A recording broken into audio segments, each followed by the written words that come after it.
Welcome to the BlackBoiFly podcast with your boy Boo Boo. Follow me on Instagram, Twitter, and Facebook. Also, catch this on Spotify at the BlackBoiFly podcast. Make sure you share, and I hope you enjoy.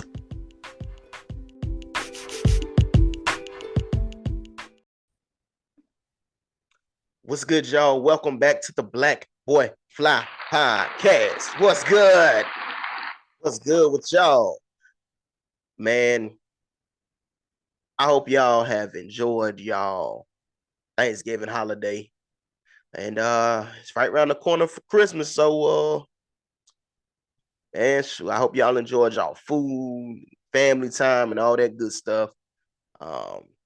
It's been a hell of a time for me.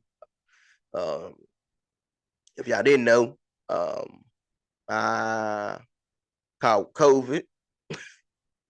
Before that, I had to leave my job early. Feeling real bad and all that good stuff. Man, I was feeling it. I see what these people talk about when it comes to COVID, because COVID tried to take me out of here. But hey, I'm still here. We back running with it. Y'all just don't know, man. I appreciate all the love that was shown. And just for the people that didn't know I had it, I had been MIA for a little while, just trying to recover, trying to get everything straight. I'm probably about 90%, 95%. But I'm in here. I'm ready to roll, and we about to roll back with this podcast. But today, this episode, like I said, I'm running it solo dolo. I appreciate y'all for rocking with me and the bro on the last podcast, man. Shoot, it was the love was definitely shown, man. Me and my brother, we just sit here chopping it up like we normally do, kind of surprised me when he brought up the wrestling topic, because I really won't try to jump into it that much, but when he brought it up, and with everything going on in the world today, man, so it was a good feeling, and it definitely won't be the last time that me and him will be sitting and discussing. And this time I will have the video footage. There was some technical difficulties going on with us last time, but the next time we'll get it together. So be on the lookout for that.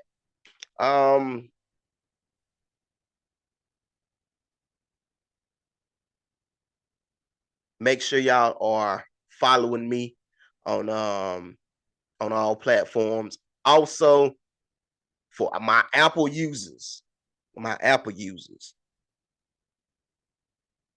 you get to finally get a hold of the podcast on Apple Podcasts. So it was a little task. I didn't think it would be that quick to get the process going with the Apple Podcast, but we did get it. And for y'all that has the access to Apple Podcasts, if y'all don't jump on YouTube and everything like that, Apple Podcasts does have the BlackBoiFly podcast. So shout out to the Apple users. Just can't get on Spotify. A lot of people ain't really rocking with Spotify, so I said, let me get on Apple Podcast. A lot of people that use iTunes and stuff like that, they don't want to try to switch music platforms like that or listen to their podcast. So if y'all don't catch it on YouTube, definitely catch it on Spotify and Apple Podcasts. So today, got a lot to discuss. But I'm not gonna keep y'all too long. But be on the lookout for the next collab I've got. I got my boy Keontae Raheem from Impact Worldwide, local rapper coming out of the city of Kingston, to come chop it up with me and all that good stuff. So y'all be on the lookout for that, man. We're gonna chop it up. We just came out with a new mixtape, The Book of Raheem Volume 1. Make sure y'all checking that out on YouTube. I think he's gonna drop it on other music platforms soon, so be on the lookout for that. Um,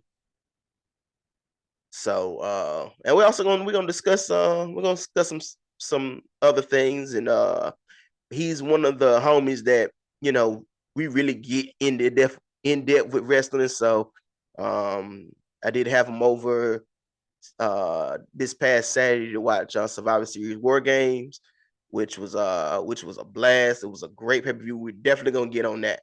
Definitely gonna get on that.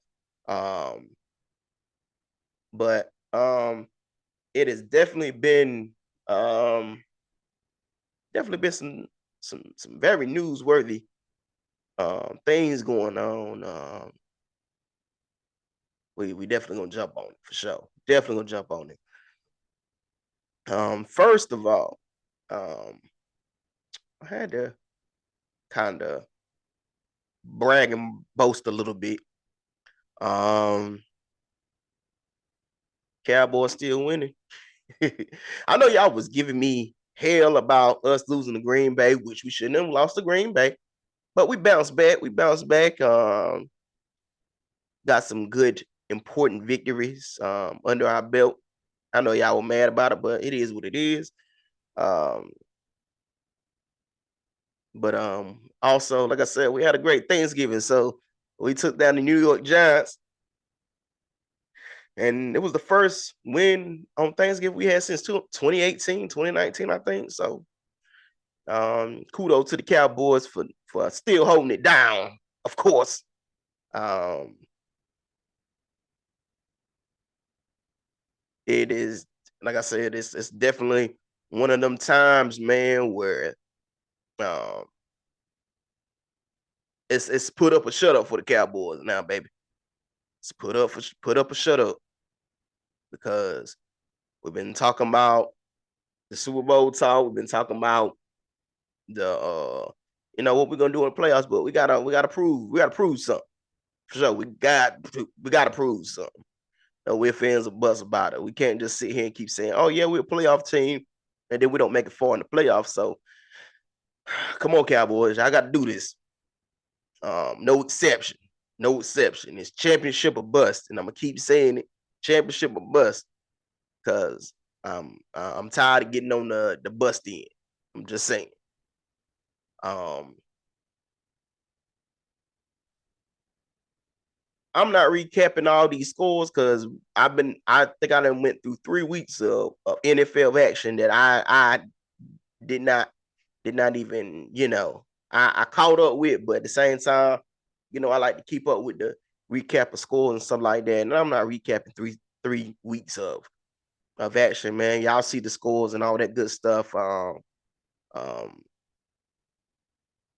you see where the state of the NFL is right now, and you you see where a lot of teams is, and you know there's definitely a lot of highs, a lot of lows. Um, Broncos not looking good. Um, the Buccaneers, they're iffy. They're iffy. I don't see, like I said, I don't see Tom Brady getting another ring. And no matter what y'all say, Tom Brady is the GOAT, but he ain't getting another ring, man. He might as well hang them boots up. I'm just saying, they might as well go hang them cleats up and spend time with the family, because it ain't looking too well. I know y'all was really, really hoping that the Minnesota Vikings was gonna beat us Cowboys. But we took them boys to school 40-3. Y'all know that y'all didn't like that. And they still talking about Kirk Cousins and Justin Jefferson and all that. We shut all that down. Shut all that down. So uh, but um let's see what the standings is and stuff like that. Miami Dolphins is still on top of the well, Miami Dolphins doing their thing. The Chiefs is top of the AFC, and of course the Philadelphia Eagles is the top of the NFC. Um, we right behind them. I think we proved that we are a better team than the Minnesota Vikings from the blowout. So the only hump we really got to get over is the Philadelphia Eagles, and possibly the 49ers, because we did lose to them last year. So we got to get over that hump in the playoffs. And of course, with the loss of the Packers, last loss of the Packers, um, I don't, I wanted them to really give it to Aaron Rodgers and the Packers, and they just can't get over that hump, but they did bounce back. So, um, I don't know, but I do see Kansas City, um, as being the front runner. We all thought that Tyreek Hill going to the Dolphins would hurt the Kansas City Chiefs, but shoot, long as you got as long as you got Travis Kelce as one of your top your receivers on at the tight end position, man, Patrick Mahomes ain't going nowhere. Um, the Baltimore Ravens, they are they get starting to be a little little iffy.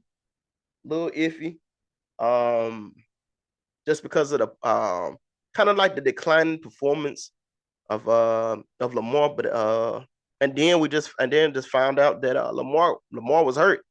He left practice with the injury. So I don't know what's going on with the Ravens, with the I know with the Lamar situation and paying the man and everything like that. So he's investing himself. So we're gonna see how that go.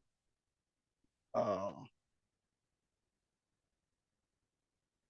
I don't normally get on this. I don't normally get on college basketball, but yeah, college basketball season is upon us.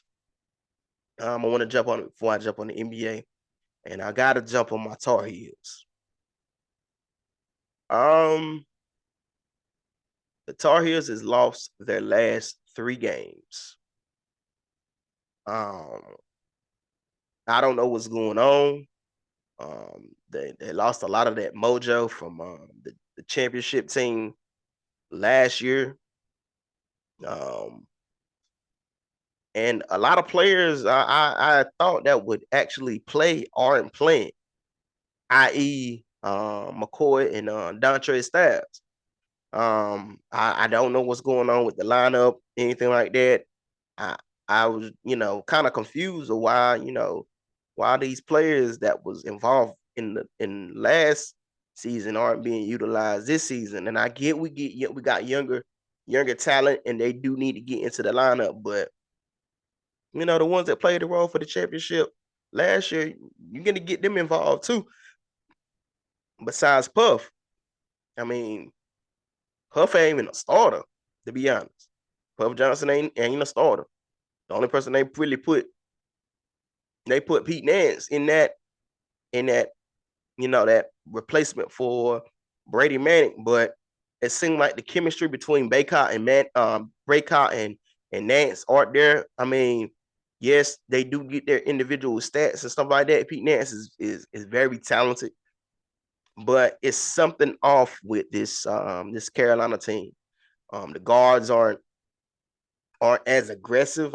Yes, Caleb Love, he gets his buckets, but it's coming from a struggling standpoint, like shooting it. Like Caleb Love was our sharp shooter last year, and now it doesn't look like he's the shooting is really not there. Like he's like starting to be a little more like up and down when it comes to his production, especially from his shooting. Like yes, he can get to the rack, he can get his free throws and stuff like that. But the three basket that carried that carried that team last year isn't pretty much there. And of course, you know, your game is going to change and stuff like that. But I don't know. Carolina has been slipping. Yes, we did go through these same woes last year just to get it together by the end, the second half of the season. to get to the national championship, but they can't keep depending on that. They gotta come out swinging. I started like looking at the games in the beginning against the teams that we were supposed to beat at the number, especially being the number one team in the nation. We should be taking these teams out by 40, 50 points or 30, 40, 50 points. It don't matter. But taking these teams out with the greatest of ease, and they coming short by 4, 8, sometimes 10 points. They letting these teams, get a hold of them in the first half for them to try to fight harder in the second half. And I really didn't think we should have got that number one. Should have got that number one seed. Period. Not even trying to be ugly or funny about it or anything like that. But Carolina, they got to get back on the drawing board. Coaching Hubert Davis, I don't know what type of strategy. You can't keep, like I said, you're trying to add these young guys in there, but at the same time, you got vets in there, especially the sophomores that was freshmen last year that you put in the rotation. Of course, yeah, with the games that we were losing and stuff like that, you still had these guys involved, and now they non-existent during the play. Like, I don't know what's going on, but Carolina got to step it up. I'm not a Duke fan, but I see Duke struggling too. So, and I get new coaching with John Shire. Coach K been carrying the program for decades. So, I don't know. I don't know what's going to happen with this rivalry game this year, but the ACC, the team in the ACC, they coming for Carolina Duke's next, so they better step it up. NBA action. I gotta say, man, man, them dang on Boston Celtics ain't playing no games. Jason Tatum, Jaylen Brown. Jason Tatum is definitely looking like an MVP candidate. He is playing his ass off. I said, yo, Jason Tatum, he that dude. But at the same time, like I said, consistency. It's consistency with me for Jason Tatum. Like, I feel like some of the shots he take can be somewhat iffy. The decision making can be somewhat iffy, but this year he's been killing them. The Mavericks with Luka Magic. Of course, I think they're 500 right now. I think it's like 12-12 or 13-13 for the season. But when Luka is scoring, he getting like 40, 10, and 10, averaging 40, 50 point triple doubles and stuff like that. Like, that's amazing. That is amazing. The Milwaukee Bucks, they're balling. They at one point they couldn't lose a game. They couldn't even lose a game. And just that domination of Giannis. Of course, Giannis is always going to be in the MVP race just because of how dominant he is, and just knowing how to put the numbers. The Lakers and the Warriors, they were struggling. They somewhat still trying to get the wits about themselves. But Steph Curry is gonna ball. Golden State, of course. But like I said, it can't just be one man. It got to be a team effort. That's how they got to the championship. That's how they won the NBA title last year with that team ball. So we're gonna see what Golden State gonna do. LA, I think they'll be all right, I guess. I don't know with the whole scenario with AD, his injuries and stuff like that, but I know he's not gonna play every game. But he's been dominant when he's on the floor. When he's playing, he's dominant. So I cannot knock that from the struggles and stuff like that they had in the beginning. LeBron gonna be LeBron, but like I said, you can't depend on LeBron so much because LeBron isn't the same LeBron of the past, but at the same time, he can still ball. He's still out there, and his presence is definitely felt. I think the Wessel Westbrook move, I can't even talk. The Russell Westbrook move coming off the bench, I think kind of helped him out, kind of to give that second unit a boost. So, LA trying to get it together. LA definitely trying to get it together for sure. Utah Jazz, woo, Utah Jazz looking good. That addition of Colin Sexton and just make, like I said, it makes a difference. Like everybody, like I said, what might not work for one team can work for another, and you see it. Them, the Sacramento Kings, they balling. I mean, whoo, boy, them boys know how to ball, boy. Um, Philly, they're coming along, but at the same time, like they're playing decent ball without out their key players like Maxey, Harden, and Embiid, and they've been taking the teams out like they were supposed to. They took out Brooklyn, um, probably a week back with Ben Simmons, which Ben Simmons produced like he was supposed to. He's getting better and better. Um, the Nets are looking a little bit better, especially with all the drama and everything like that. I don't know if I don't know how far along this is gonna last without this slight drama, but I hope that they can just focus on playing ball and stuff like that. Yeah, um, the whole situation with Kyrie and stuff like that, um, it's crazy, man. All I said, man, is you know, yeah, stand up for what's right, stand up for what you believe in, but at the same time, you don't want to interfere with what's going on the court, um, just because of the the negative the negative backlash you're gonna get off of it, which is the main thing that a lot of people love to do, especially with the press and the news and everything like that. They like to throw the negative than what you're doing on the positive aspect. So uh, we definitely gonna see that, man. We're definitely gonna see how this season is. I mean, KD is gonna be dominant regardless of the fact. I mean, KD. I mean, he's one of the best players in the league, and that he ain't slowing down no time soon. Like he is who he is. He's a money sniper. That's what they call him, and that's what he answers to. And he does it better than anybody in the league. So, but it's gonna be a real interesting NBA season.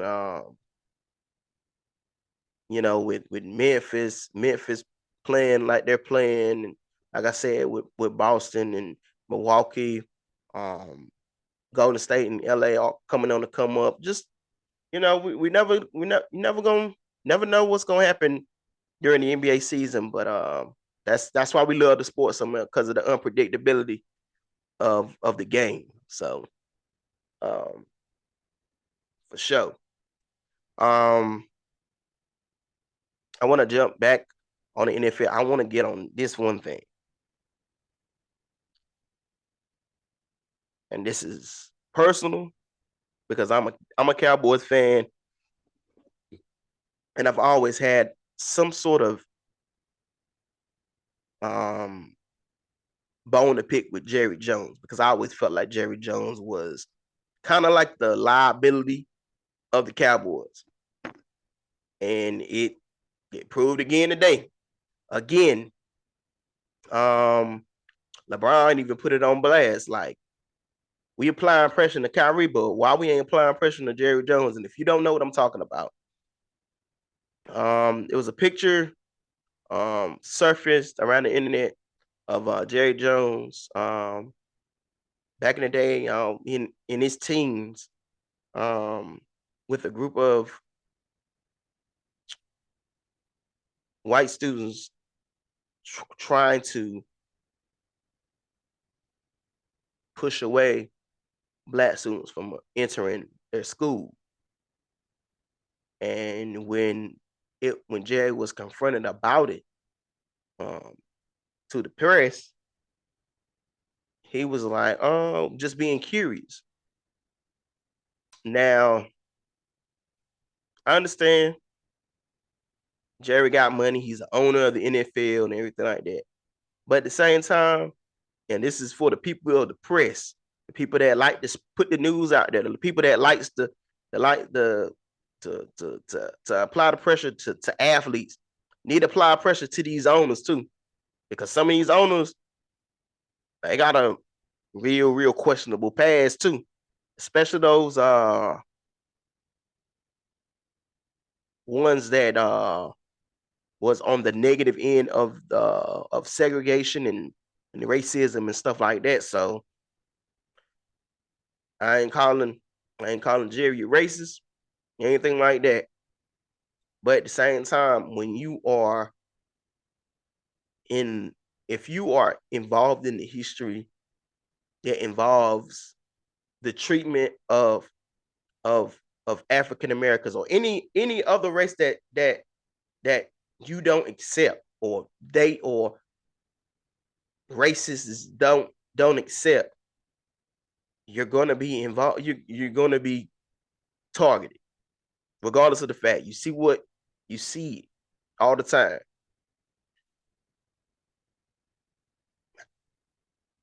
Like I saw on the first take what Jay Williams was saying, he needed to denounce racism as a white man, as you know, like I said, most of the players that are under the team that you own are African American, and they see that, and they might not trust you as much because they feel like, well, he was involved in this, but he didn't try to denounce it. He didn't try to be apologetic about it or anything like that. And it went back from like the social injustice situations that he was asked about and stuff like that, and he didn't say anything about it and stuff like that. So, man, we got to understand, man, like, and this is for the people that don't feel like it's a big deal. Um, the ones that try to make an excuse for racism. Um, the the people that feel like we don't belong, people like myself that don't belong in this country. They tell us to go back to Africa and all that other crap.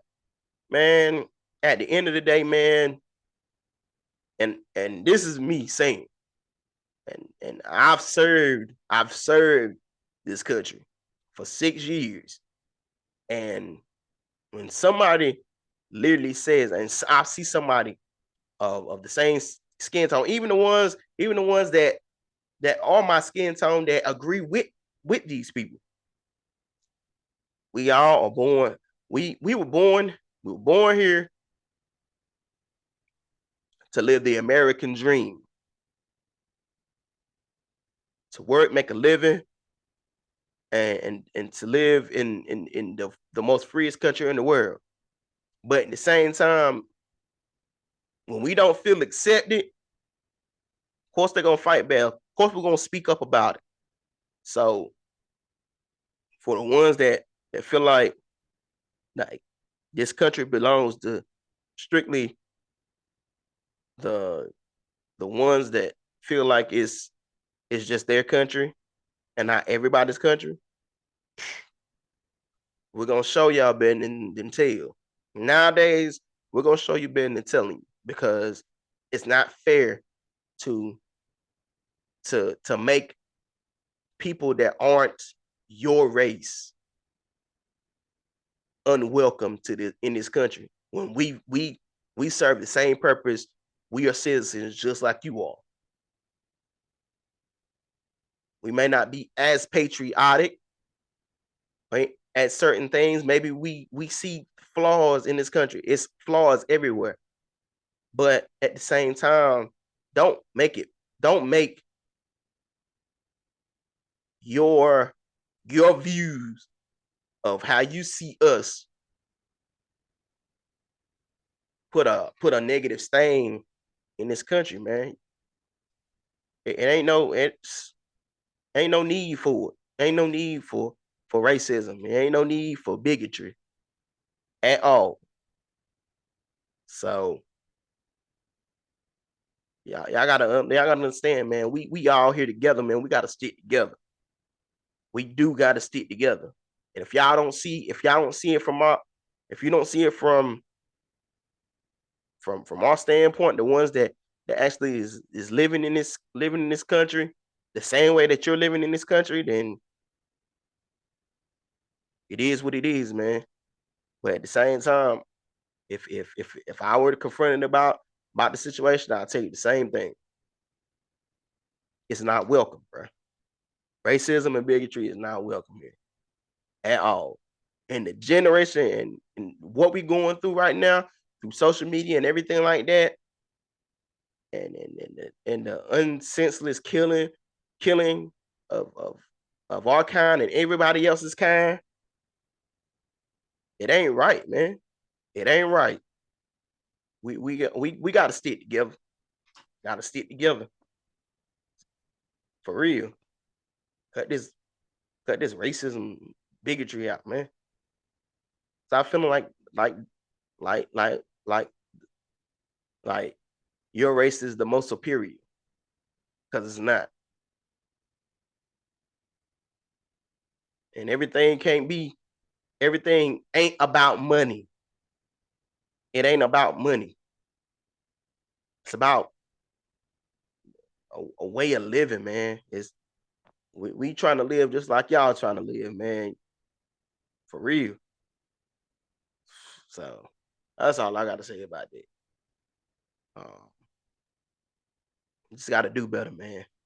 Got to do better, and whatever was done in the past and everything like that, it you gonna get you gonna get talked. You gonna It's gonna be told. It's gonna be shown. So at the end of the day, make it known. Hey, I'm I accept everybody. I accept everybody, even the ones that feel like that I don't. I'm not accepting.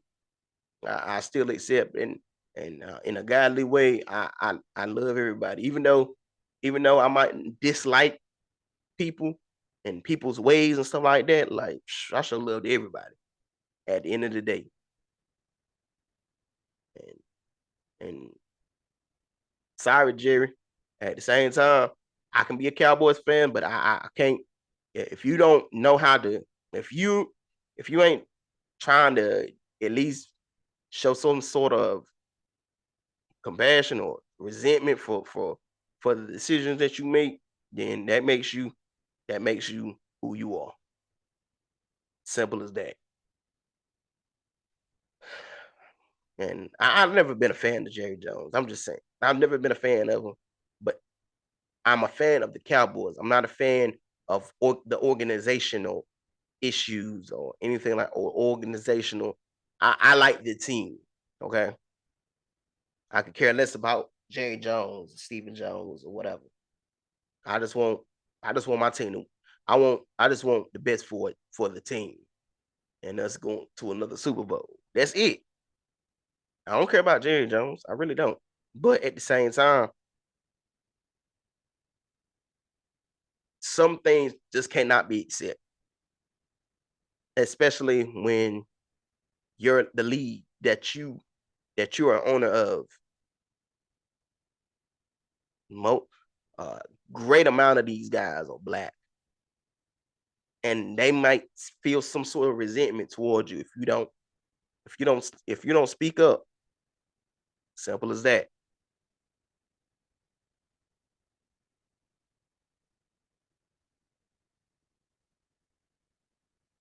Um, on the wrestling talk, we on wrestling now. We on wrestling, and I'm gonna definitely get on to this also with my boy Keontae Raheem, and that is coming. So be on the lookout for that next episode. Um, Survivor Series War Games, I think, was one of the best storyline based pay per views of the year, point blank, especially the main event. Besides one blemish on the pay per view, which was the Ronda Shotzi match. As I look back on that match, and I can't throw Ronda just under the bus because it's about a chemistry between two. It's just, hey, now I say Ronda's second run in the WWE is worse than the first run she had. Um, Maybe based off of the competition that she had, um, who she has wrestled since she's been back. Besides Charlotte Flair, it's been kind of a blemish on her career. So, um, but like I said, I think if they kind of spice it up a little bit with this Ronda thing, she is partnered up with her part with Shayna Baszler. That is a nice combination, but I think they just need, SmackDown Women's Division need um, a little bit more, um, a little bit more action, a little bit more attention, um, because I really outside of um, Ronda, Shayna, Liv, I don't see anything else. So it just a SmackDown Women's Division need um, a little bit more of because Raw got everybody. Raw got uh Bianca Belair. They got Rhea Ripley, Bailey, Io Sky, Dakota Kai, Candice LeRae, uh, Alexa Bliss, Oscar. Who else? Dana Brooke. That I mean is really kind of on the back burner, but we'll see what they do with her. Um, uh, Nikki Cross. They top heavy in the women's division, and SmackDown they really ain't got it like that. So we're gonna see how they manage this women's division because SmackDown really been slacking on the women's division, to be honest. But Survivor Series War Games, and then I'm gonna get on AEW after this, the pay per view after that. Um, Women's War Games match. If y'all don't, um, it was a pretty good. You had your botches here and there, but for what it was a pretty good match. It was a pretty good match. They had one team was Damage Control, which was based off of Bailey, Io Sky, Dakota Kai, and we added with Rhea Ripley and Nikki Cross against Bianca Belair, Alexa Bliss, Asuka, um, Mia Yim, and the returning Becky Lynch. And it was good. But at the same time, um, they got to do a little bit better with Damage Control. Got to, because Damage Control look like they don't look as strong as they did when they first arrived um, this past SummerSlam. The women's tag team championships should have been thrown to the wayside because they're just like the 24/7 championship. It's just there, to be honest. Don't need the championships to be a dominant group. You don't need championships to have a dominant group. Look at the certain groups that was good in the beginning, and then they started winning championships here. They started winning championships as time went by.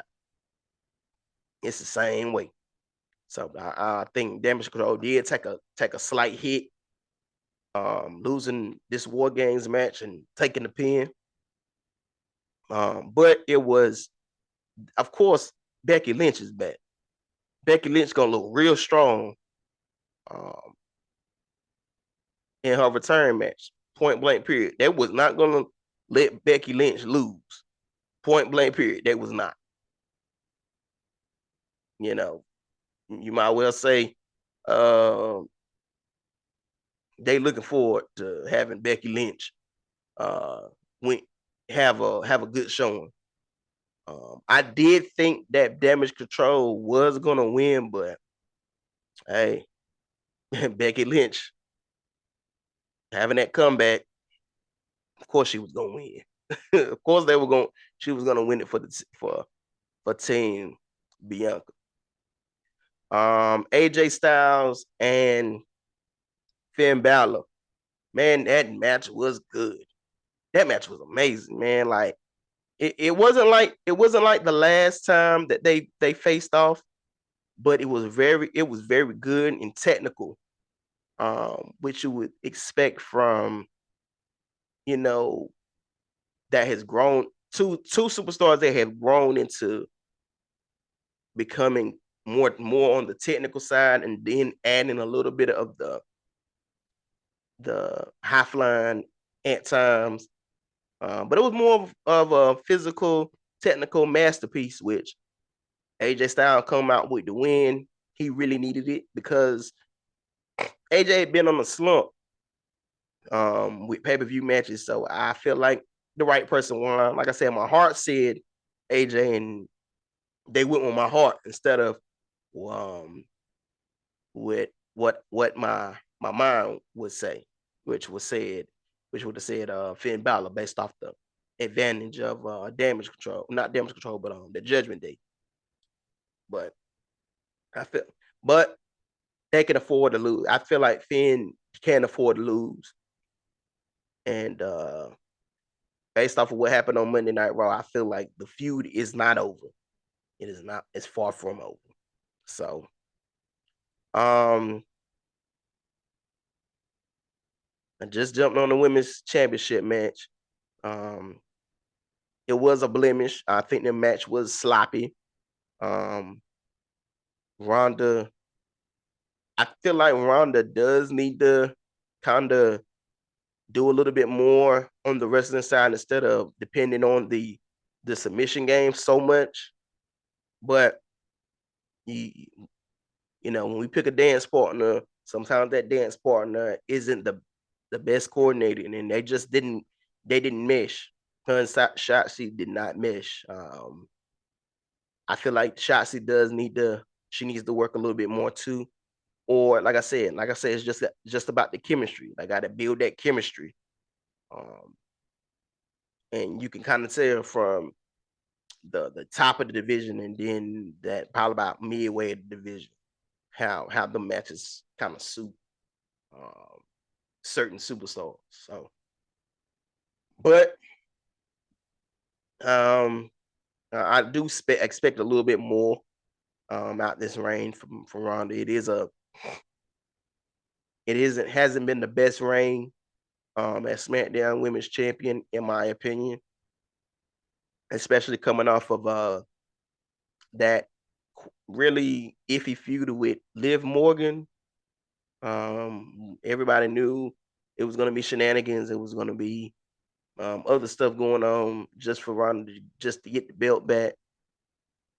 So I don't know. Where they're going to take this Ronda Rousey title reign, especially when she got Shayna Baszler on her side. But we're gonna see. Triple threat match.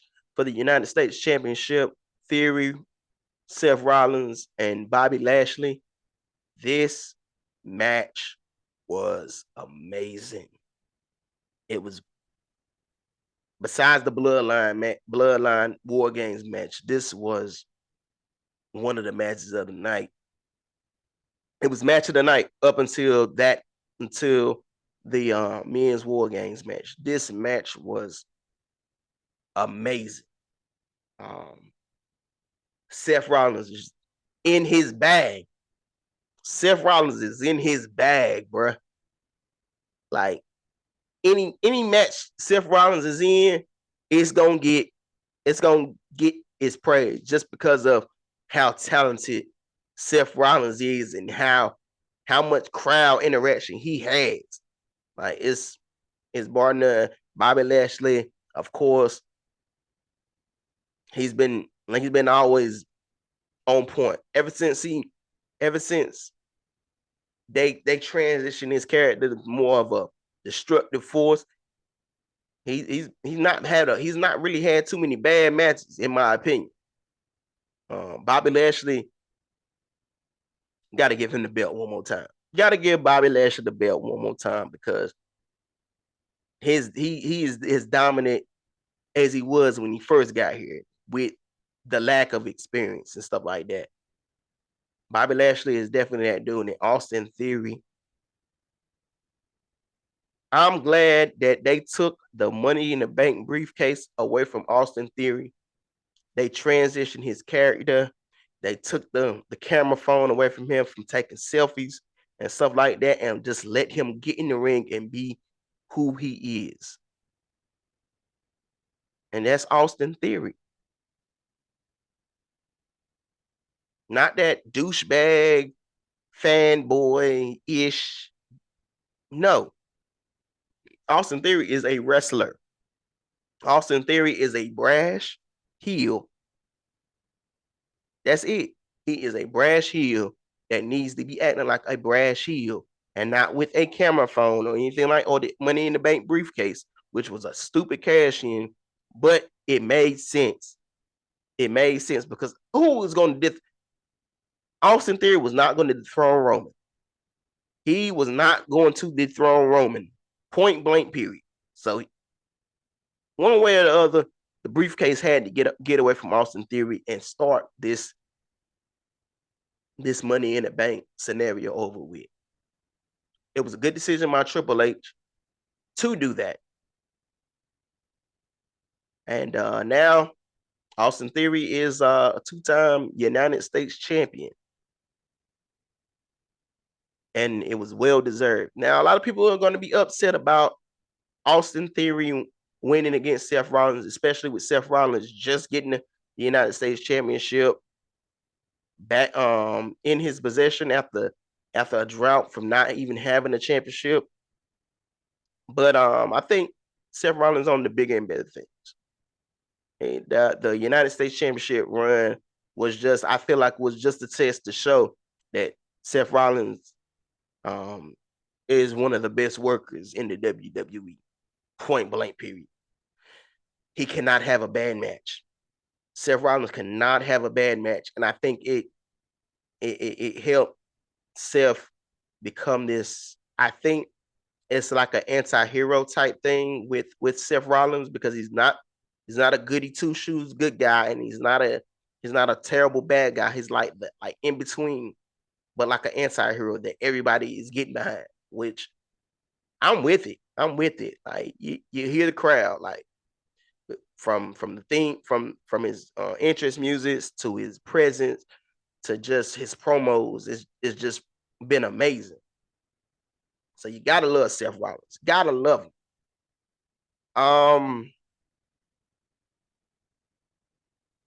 But Austin Theory, I'm glad he did get the United States Championship. And we're gonna see where Austin Theory goes from there. And I think he's on the bigger and better things. And I think Triple H's vision of what Austin Theory should be is definitely coming into fruition. Now, main event.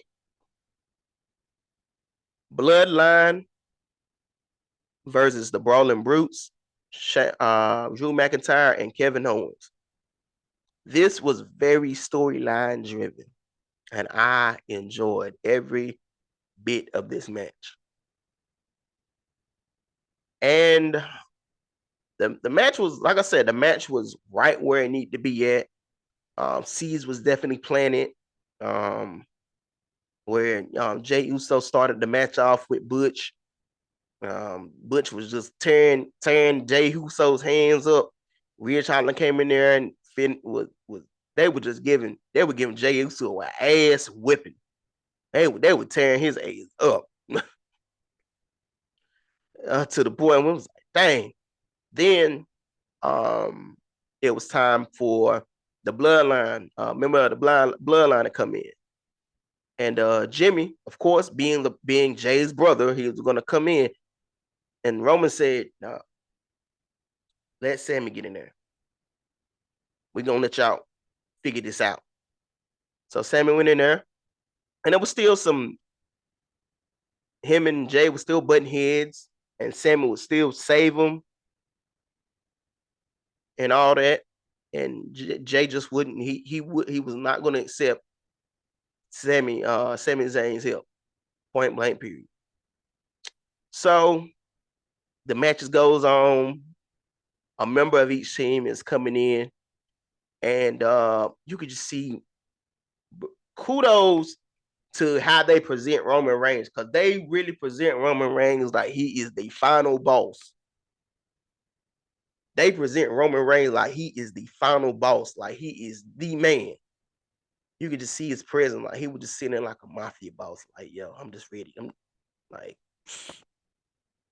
just taking his time. So that's why he's the champ, dog. That's why he's the champ. But Roman Reigns, the last entrant, come in. War Games begins as the action is going on. Jumps to the end. We're gonna jump right into the end.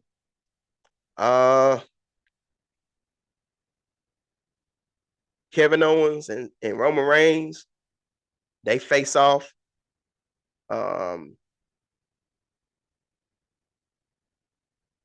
Kevin Owens gives Roman a pop-up powerbomb and then the stunner. And he goes for the 1, 2, 3. And guess who pops up to get in the way of the referee? Of course, Sami Zayn.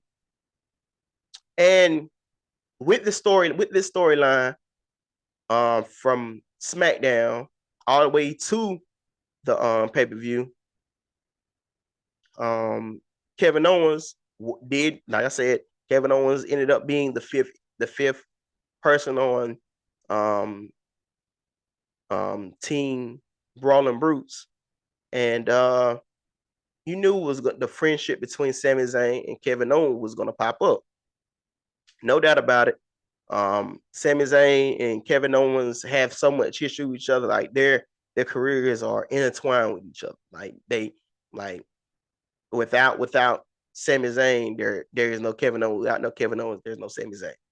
Point blank. Period. They're going to be involved with each other. Kevin Owens caught Sami Zayn. He was about to go into the Bloodline locker room. This was 2 Fridays ago. Trying to figure out, the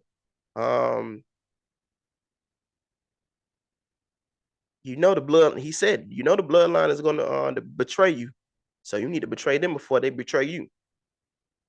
And Sami was kind of like thinking about it, and as they're talking amongst each other, well, Kevin talking a lot more to Sami. Jey Uso in the peeking out the door, listening, and of course, the pay-per-view comes along, and Sami being a snitch, Jay being a snitch. Jay being a snitch, he's telling, "Oh, I don't think we trust. I don't, Sami Zayn, like, I feel like Sami Zayn's gonna turn on us. They saw him talking to KO, and this, and that."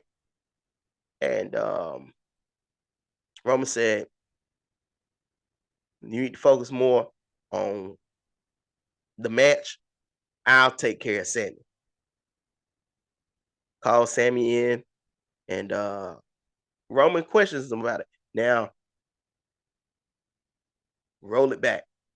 Now, Jay did ask Sammy, was you talking to KO? And he lied. He lied. He said, no, no, no. You know, so now Sammy's talking to Roman. And Roman asked him, hey, were you talking to KO? And Sammy shook his head, yes, I was. He said, so why did you lie to Jay? It's like, well, Jay had a match for the advantage, and I didn't want him to be distracted and everything like that. Plus, KO was talking to me. I wasn't talking to him, and his basically was telling me that y'all was gonna turn on me, and I should turn on y'all before y'all turn on me. And of course, Roman being the boss that he is, he's like, you think we're gonna turn on you? Like, this is my family. And of course, Sami Zayn was like, y'all accepted me, and I honor that so much and everything like that. Very passionately about it. Very passionate about it. So Roman said, I seen everything I need to see. Let's get out there and win this match. Now back to the scenario. After Kevin Owens gives Roman a stunner, goes for the pin, Sami Zayn breaks up the pin by grabbing the referee before he can get the 3. Sami Zayn and Kevin Owens goes face to face. And Kevin Owens, of course, is saying, so this is your family. This is your family. This is who you trust. Everything like that. Jimmy Uso goes for a super kick. Kevin Owens grabs his foot, and lo and behold, Sami Zayn low blow to Kevin Owens. Looks down to Roman. Roman basically is saying, finish the job. And he's saying, I'm with y'all. I'm with the bloodline. Gives Kevin Owens a Luva kick. Tells Jay to go up to the top rope. Uso splash, 1, 2, 3. Bloodline wins. At the end, it was like a feel good moment because, of course, Sami Zayn is a baby face playing the heel role, and Jey Uso finally embraces Sami Zayn. So the bloodline is now a unit. The bloodlines is a unit. So the bloodline can't be touched. So I cannot wait to see how this bloodline storyline is going to go, because it's been very, very interesting, and it's going to be a sad day when the bloodline turns on Sami Zayn. But Survivor Series War Game was definitely a great pay-per-view. I really enjoyed it. I did say I was going to get onto the AEW pay-per-view. The pay-per-view was too long, but MJF did become AEW World Champion with a little help from good old William Regal. Of course, supposed to have been on John Moxley's side, but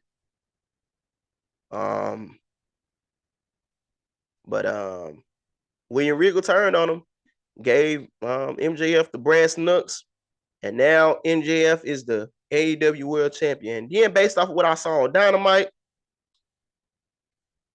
MJF just can't. He just He just loves being this heel. He just loved being a heel. And as he's celebrating his championship win this last night, he's about to return the brass knucks back to William Regal. He goes behind William Regal's back, knuck shot to the back of the head, and I guess they wrote Regal off. So now MGF basically he playing his role amazing. Like the bad guy got the crown in the palm of his hands just to slap him right in the face.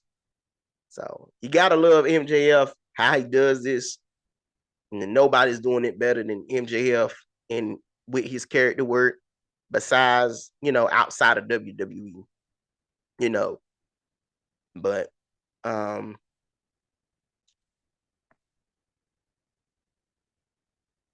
that's basically. I think that's the main thing. Oh yeah, and um, Kenny Omega and the Bucks are finally back. Glad to see him back.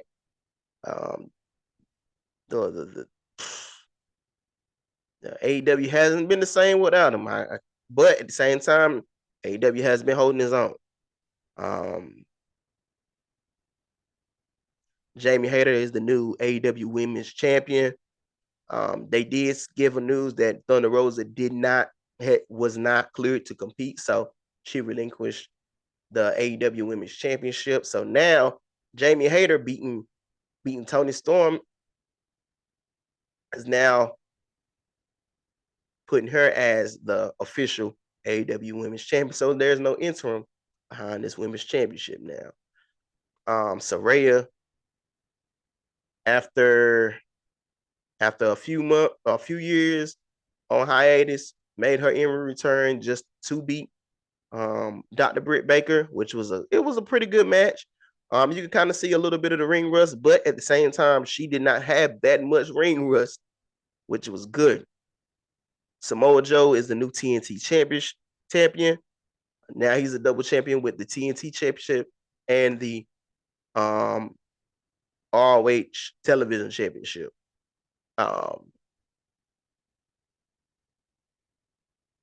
And if I missed anything else, oh yeah, Chris Jericho retained his ROH World Championship against Claudio, Bryan Danielson, and Sammy Guevara, and Jungle Boy beat Luchasaurus in a steel cage.